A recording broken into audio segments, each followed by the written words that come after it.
नमस्कार। GS prime के daily current affairs में आपका स्वागत है। चलिए शुरू करते हैं आज का सेशन।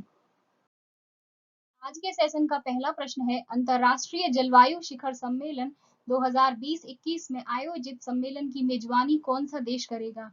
इसके ऑप्शंस हैं इंडिया, बांग्लादेश, रसिया या फिर चाइना। इसका सही जवाब है ऑप्शन ए, इंडिया। भारत स्वच्छ ऊर्जा की ओर परिवर्तन के लिए एक संवाद का निर्माण करने के लिए अंतर्राष्ट्रीय जलवायु शिखर सम्मेलन यानी ICS 2022-21 के हिस्से के रूप में महत्वपूर्ण सम्मेलन की मेजबानी करने के लिए पूरी तरह तैयार है। दुनिया भर के नीति निर्माता, नियामक, उद्योग जगत के नेता, विशेषज्ञ और वैज्ञानिक जलवायु शिखर सम्मेलन का हिस्सा बनने जा रहे हैं। CSIR के निदेशक, राष्ट्रीय रासायनिक प्रयोगशाला डॉक्टर आशीष लेले ने जलवायु परिवर्तन की भविष्य की समन रणनीतियों के लिए सम्मेलन के महत्व को रेखांकित किया है। इन रणनीतियों को अपनाने की आवश्यकता और पारंपरिक ईंधन पर निर्भरता के कारण समस्याएं उत्पन्न हुई। दूसरा प्रश्न है, हाल ही में किस देश के शहर बरनाबी में गौरी लंकेश दिवस मनाया गया? इसके ऑप्शंस हैं कनाडा, USA, चाइना या फिर रसिया। इसका सही जवाब है ऑप्शन ए, कनाडा। कनाडाई शहर बरनाबी ने 5 सितंबर को गौरी लंकेश की पुण्यतिथि पर श्रद्धांजलि देने के लिए गौरी लंकेश दिवस घोषित किया है।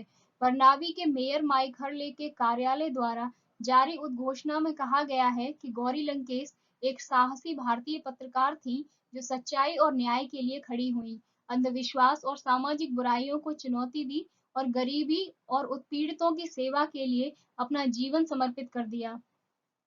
गौरी लंकेश एक वामपंथी पत्रकार जिसने एक पत्रिका गौरी लंकेश पत्रिका निकाली थी, जिन्हें 5 सितंबर 2017 की शाम को 2 हमलावरों ने बेंगलुरु में उनके घर के बाहर कथित तौर पर उनके हिंदुत्व विरोधी रुख के लिए गोली मार दी थी।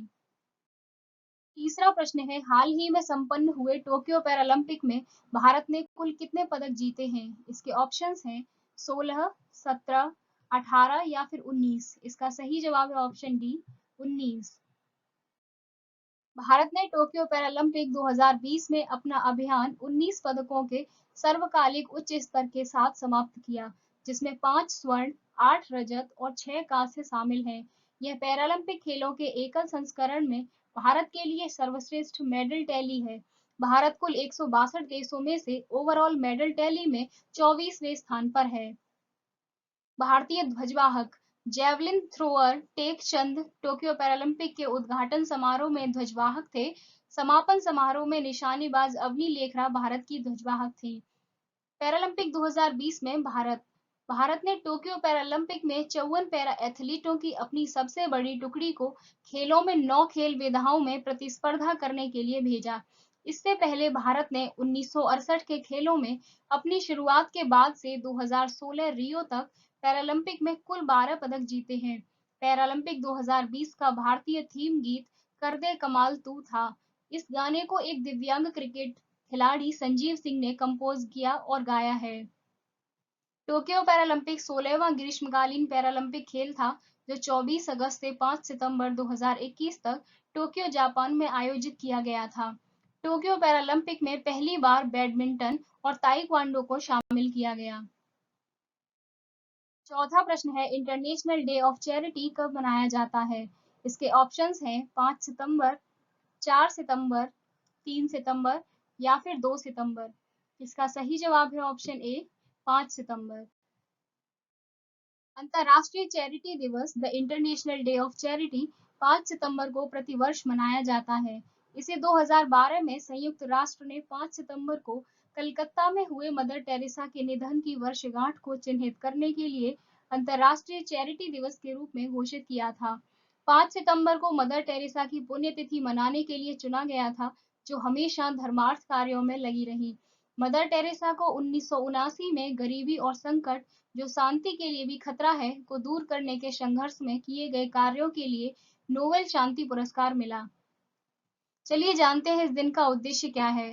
अंतर्राष्ट्रीय चैरिटी दिवस का मुख्य उद्देश्य स्थानीय, राष्ट्रीय, क्षेत्रीय और अंतर्राष्ट्रीय स्तर पर व्यक्तियों, धर्मार्थ, परोपकारी और स्वयंसेवी संगठनों के लिए दुनिया भर में चैरिटी से संबंधित गतिविधियों के लिए जागरूकता बढ़ाना और एक साझा मंच प्रदान करना है। पांचवा प्रश्न है, हाल ही में किस मंत्रालय द्वारा आयुष आपके द्वार अभियान शुरू किया गया है? इसके ऑप्शंस हैं स्वास्थ्य एवं परिवार कल्याण मंत्रालय, आयुष मंत्रालय, सामाजिक अधिकारिता मंत्रालय या फिर गृह मंत्रालय। इसका सही जवाब है ऑप्शन बी, आयुष मंत्रालय। आयुष मंत्रालय ने आजादी का अमृत महोत्सव समारोह के एक हिस्से के रूप में आयुष आपके द्वार नामक एक अभियान शुरू किया है, जिसका उद्देश्य एक वर्ष में 75 लाख घरों में औषधीय पौधों को वितरित करना है। इस अभियान का उद्घाटन केंद्रीय आयुष मंत्री सर्बानंद सोनोवाल ने मुंबई से किया। इस दौरान उन्होंने नागरिकों को औषधीय पौधे वितरित किए। इसके बाद देश भर में 45 से अधिक स्थानों से अभियान शुरू किया गया। वितरित किए जा रहे औषधीय पौधों में तेजपत्ता, स्टीविया, अशोक, गिलोय, अश्वगंधा, लेमन ग्रास, तुलसी, सर्पगंधा और आंवला शामिल हैं। इस अभियान के तहत एक वर्ष में 75,000 हेक्टेयर में औषधीय पौधों की खेती करने का प्रस्ताव है। छठवां प्रश्न है, हाल ही में लॉन्च हुई पुस्तक know your rights and claim them a guide for youth की लेखिका कौन है? इसके ऑप्शंस हैं क्रिस्टलिना जॉर्जीवा, एंजेलिना जॉली, किम कार्दाशिया या फिर इनमें से कोई नहीं। इसका सही जवाब है option B, Angelina Jolie. Hollywood अभिनेत्री एंजेलिना जॉली ने हाल ही में अपनी आगामी पुस्तक know your rights and claim them a guide for youth जारी की है। इस किताब को एंजेलिना जॉली, एमनेस्टी इंटरनेशनल और मानवाधिकार वकील गेराल्डिन वॉन ब्यूरेन क्यूसी ने संयुक्त रूप से लिखा है। चलिए जानते हैं इस किताब के विषय में। यह पुस्तक दुनिया भर के युवाओं और बच्चों को उनके अधिकारों के बारे में जागरूक करने में सहायक होगी और उन्हें स्वस्थ, संतुलित, सुरक्षित और स्थिर वयस्क बनाने के आधार पर वर्षों पहले तय किए गए इन अधिकारों को हासिल कैसे करें। सातवां प्रश्न है, हाल ही में लॉन्च हुई पुस्तक a rude life the memoir के लेखक कौन हैं? इसके ऑप्शंस हैं विक्रम संवत, वीर सांघवी, शशि थरूर या फिर प्रशांत भूषण। इसका सही जवाब है ऑप्शन बी, वीर सांघवी। भारत के सबसे अधिक जाने माने पत्रकारों में से एक वीर सांघवी अ रूड लाइफ नामक एक संस्मरण लेकर आए हैं। पेंगुइन रैंडम हाउस द्वारा a rude life the memoir प्रकाशित किया गया है। इस पुस्तक के माध्यम से लेखक ने भारतीय पत्रकारिता में सबसे महत्वपूर्ण करियर के अपने विचार और अनुभव साझा किए हैं, जिसमें उनका निजी जीवन, मशहूर हस्तियों और राजनेताओं, बिचौलियों और पर्दे के पीछे के अभिनेताओं की कहानियां शामिल हैं। चलिए जानते हैं वीर सांघवी के बारे में। वीर सांघवी भारतीय प्रिंट और टेलीविजन पत्रकार, लेखक, स्तंभकार और टॉक शो होस्ट हैं, जिन्होंने 1999 से 2007 तक हिंदुस्तान टाइम के साथ काम किया, जिसके बाद उन्होंने एक स्तंभकार के रूप में अखबार में काम करना जारी रखा। आठवां प्रश्न है, हाल ही में फोन पे द्वारा लॉन्च किए गए डिजिटल भुगतान प्लेटफॉर्म का नाम क्या है? इसके ऑप्शंस हैं pulse platform, by platform, yes platform या फिर इनमें से कोई नहीं। इसका सही जवाब है option A, pulse platform. Phone पे ने हाल ही में फोन पे पल्स नामक एक नया प्लेटफॉर्म लॉन्च किया है। पल्स डिजिटल भुगतान पर डेटा निगरानी और ट्रेंड वाला भारत का पहला इंटरैक्टिव प्लेटफॉर्म है।